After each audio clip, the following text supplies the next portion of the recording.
Hello guys, welcome back to my channel cooking with Chaitali. আজকে যে রেসিপিটা নিয়ে আপনাদের কাছে চলে এলাম সেটা হচ্ছে একটা মাছের রেসিপি। আজকে যে মাছের রেসিপি আপনাদের সঙ্গে শেয়ার করছি সেটা হচ্ছে আড় মাছের ঝাল। আড় মাছের ঝাল তো আপনারা অনেকভাবে রান্না করে খেয়েছেন, তো পেঁয়াজ শাক দিয়ে আমি আড় মাছের ঝাল কিভাবে রান্না করছি চলুন দেখে নিন। এখানে আড় মাছটাকে ভালো করে ধুয়ে পরিষ্কার করে ধুয়ে আমি আগে নুন হলুদ মাখিয়ে নিচ্ছি। এখানে হলুদ আর নুন দিয়ে দিলাম। এরপর ভালো করে হাত দিয়ে আমি মাছগুলোর মধ্যে নুন হলুদ মাখিয়ে নিচ্ছি।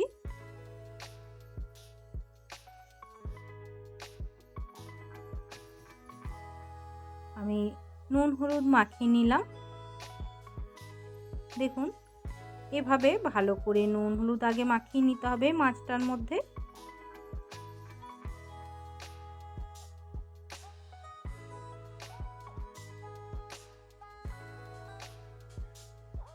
নুন হলুদ মাখানো হয়ে গেছে, এটাকে সাইডে রেখে দেব। এদিকে আমি পেঁয়াজ শুদ্ধ পেঁয়াজের পাতা নিয়ে নিয়েছি।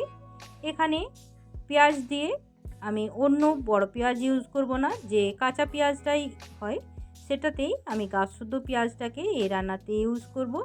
তো চলুন আমি ছোট ছোট করে আগে কেটে নেব। পেঁয়াজগুলোকে আমি একটু বড় বড় করে নিয়ে নিচ্ছি। ছালটাকে ছাড়িয়ে নিয়ে এইভাবে পেঁয়াজটাকে একটু বড় বড় সাইজে কেটে নিচ্ছি। আর পেঁয়াজের পাতাগুলোকে আমি ছোট্ট ছোট্ট করে একটু টুকরো করে নেব। খুব ছোটও করব না, আবার খুব বড় বড় সাইজেরও করব না। এভাবে পেঁয়াজের পাতাগুলোকে আমি আর পেঁয়াজটাকে এইভাবে কেটে নিচ্ছি। আপনারা আড় মাছ তো অনেকভাবে রান্না করে খেয়েছেন, একবার যদি এই পেঁয়াজের পাতা আর কাঁচা পেঁয়াজ দিয়ে রান্না করে খেয়ে দেখেন তো দেখবেন এই রান্নাটা কিন্তু একটু আলাদা স্বাদের এসে যায়। আর শীতকালে তো পেঁয়াজ পাতা এখন অ্যাভেলেবেল বাজারে, তো এখন এই পেঁয়াজ শাক নেমে গেছে। তো এরপর একটা মশলা বানিয়ে নেব। আমি এখানে হাফ চামচ সাদা সর্ষে নিয়ে নিলাম, আর 1 চামচ পোস্ত, আর দিয়ে দিচ্ছি 6-7টা রসুন, আর দিয়ে দেবো 4টা কাঁচা লঙ্কা। ঝালটা আপনাদের ইচ্ছা অনুযায়ী দেবেন। এরপর আমি অল্প পরিমাণ জল দিয়ে এটাকে একটা পেস্ট বানিয়ে নেব। এদিকে আমি কড়াই বসিয়ে নিয়েছি, তেলও গরম হয়ে গেছে। মাছগুলো আগে ভাজতে আমি তেলের মধ্যে মাছগুলোকে একে একে ছেড়ে দিচ্ছি, মাছগুলোকে ভেজে নেব। এই মাছ কিন্তু ভাজার সময় একটু দূরে থাকতে হয়, তার কারণ হলো এই যেগুলো আঁশ ছাড়া মাছ সেগুলো মাছগুলো কিন্তু একটু তেলের মধ্যে ফুটতে থাকে, এর জন্য সাবধানে মাছগুলোকে ভেজে নিতে হবে। আঁচটাকে আমি কমিয়ে দিলাম। এরপর মাছগুলোকে একটু উল্টে পাল্টে ভালো করে ভেজে নেব। মাছগুলোকে উল্টে নিচ্ছি।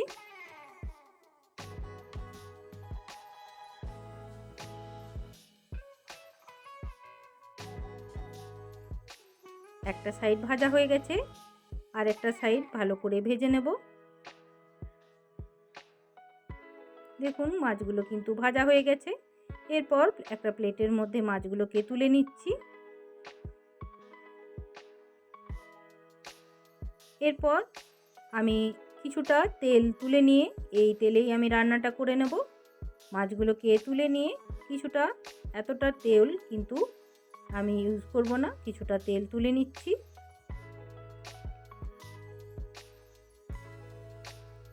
এরপর তেলের মধ্যে দিয়ে দিচ্ছি আমি যে কেটে রেখেছিলাম পেঁয়াজের পাতাগুলোকে প্রথমে দিয়ে দেবো। পেঁয়াজের পাতাটাকে দিয়ে কিছুক্ষণ আমি পেঁয়াজের পাতাটাকে ভেজে নেব।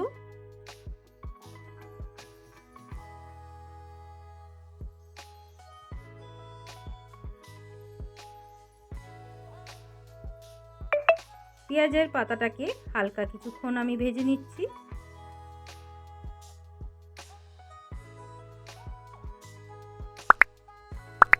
পেঁয়াজের পাতা থেকে জল বেরোতে শুরু করেছে, এই জলে কিন্তু পেঁয়াজের পাতাটা সেদ্ধও হয়ে যাবে এবং ভালো করে ভাজাও হয়ে যাবে।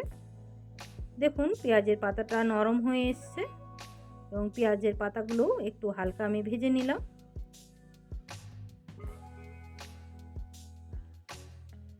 বেশি কিন্তু কড়া করে ভাজার প্রয়োজন নেই, জাস্ট একটু আমি নরম করে নেওয়ার জন্য আমি পেঁয়াজের পাতাটাকে আগে ভেজে নিলাম। এরপর যে পেঁয়াজগুলোকে কেটে রেখেছিলাম সেই পেঁয়াজগুলোকেও দিয়ে দেবো পেঁয়াজ পাতার মধ্যে।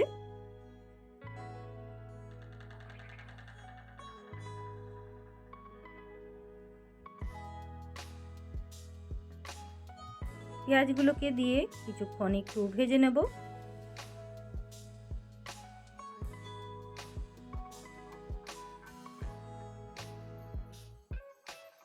জাস্ট একটু নেড়ে চেড়ে জাস্ট আমি ভেজে নিচ্ছি কড়া করে, কিন্তু আমি পেঁয়াজ পাতাটা বা পেঁয়াজটাকে একদম ভাজবো না, কারণ এর যে কাঁচা পেঁয়াজ বা কাঁচা পেঁয়াজের পাতার যে একটা আলাদা টেস্ট থাকে, এই মাছ রান্নাতে একটা আলাদা তার স্বাদ এনে দেবে।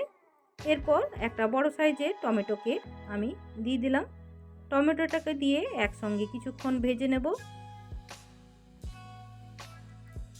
এরপর এর মধ্যে দিয়ে দিচ্ছি যে একটা পেস্ট বানিয়েছিলাম, সর্ষে পোস্তর পেস্টটাকেও দিয়ে দিলাম। এরপর একসঙ্গে কিছুক্ষণ আমি এটাকে কষে নেব। দেখতেও যেমন কালারফুল হয়, খেতেও কিন্তু একটা আলাদা দারুণ একটা স্বাদের রান্নাটা হয়ে থাকে। আমি কিছুক্ষণ এটাকে মশলাটার সঙ্গে কষে নিচ্ছি। এরপর এর মধ্যে দিয়ে দিচ্ছি হাফ চামচ হলুদের গুঁড়ো, 1 চামচ নুন, নুনটা স্বাদ অনুযায়ী দেবেন, আর দিয়ে দিচ্ছি 1 চামচ লঙ্কার গুঁড়ো। ঝালটা আপনাদের ইচ্ছা অনুযায়ী দেবেন। এরপর আরও কিছুক্ষণ আমি মশলাটাকে ভালো করে কিছুক্ষণ কষে নেব, যাতে যে রসুন দিয়েছি সেই রসুনের কাঁচা গন্ধটা না থাকে। সেভাবে আমি মশলাটাকে কিছুক্ষণ কষে নিচ্ছি এবং যতক্ষণ না তেল ছেড়ে আসছে মশলার থেকে ততক্ষণ কিন্তু ভালো করে মশলাটাকে কষে নিতে হবে। দেখুন মশলাটা আমাদের কষা হয়ে গেছে। এরপর এর মধ্যে আমি কিন্তু এখন কোনো জল দেব না, আমি মাছগুলোকে দিয়ে দিচ্ছি। মাছগুলো দিয়ে আমি 2-1 মিনিট মশলাটার সঙ্গে মাছগুলোকে আরও কিছুক্ষণ আমি এইভাবে কষে নেব। হালকা হালকা করে মশলাগুলোর মধ্যে মাছটাকে ভালো করে মাখিয়ে নিতে হবে, এতে যে মাছের একটা টেস্ট থাকে এটাতেই বেরিয়ে আসবে এবং এই রান্নার যে একটা আলাদা স্বাদ এসে যায়। এরপর আমি 2-1 মিনিট মশলাটার সঙ্গে মাছটাকে এইভাবে কষে নিচ্ছি।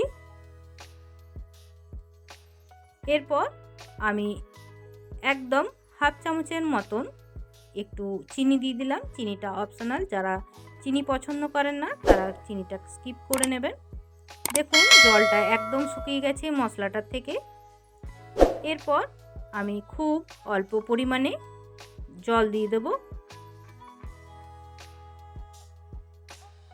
এই আর মাছের ঝালে বেশি কিন্তু জল দেওয়ার একদম প্রয়োজন নেই, আমি অল্প পরিমাণে জল দিয়ে দিচ্ছি।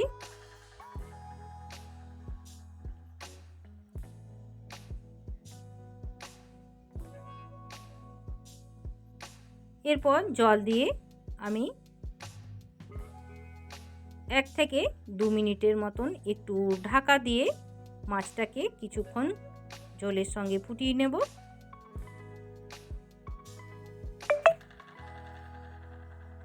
ঢাকা দিয়ে 2-1 মিনিট ফুটিয়ে নিলে কিন্তু আজকে আমার এই আর মাছের ঝাল রেডি হয়ে যাবে। দেখুন ঢাকা দিয়ে 2-1 মিনিট আমি রান্নাটা করে নিচ্ছি। আমি 2 মিনিট পর ফিরে এলাম। দেখুন জলটাও অনেকটা শুকিয়ে গেছে। এরপর আমি আর কিছু করব না, নামাবার আগে আমি এখানে 1 থেকে 2 চামচের মতন একটু কাঁচা সর্ষের তেল দিয়ে দেবেন। কাঁচা সর্ষের তেল দিয়ে দিলে এই রান্নায় একটা আলাদা টেস্ট এসে যায়।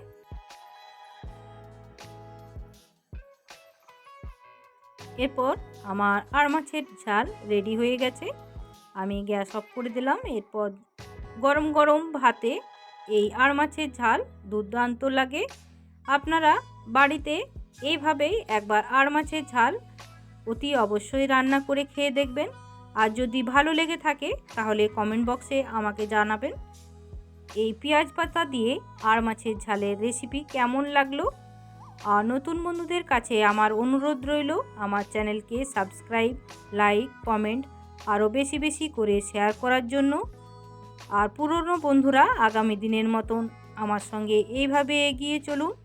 সুস্থ থাকবেন, ভালো থাকবেন। নমস্কার।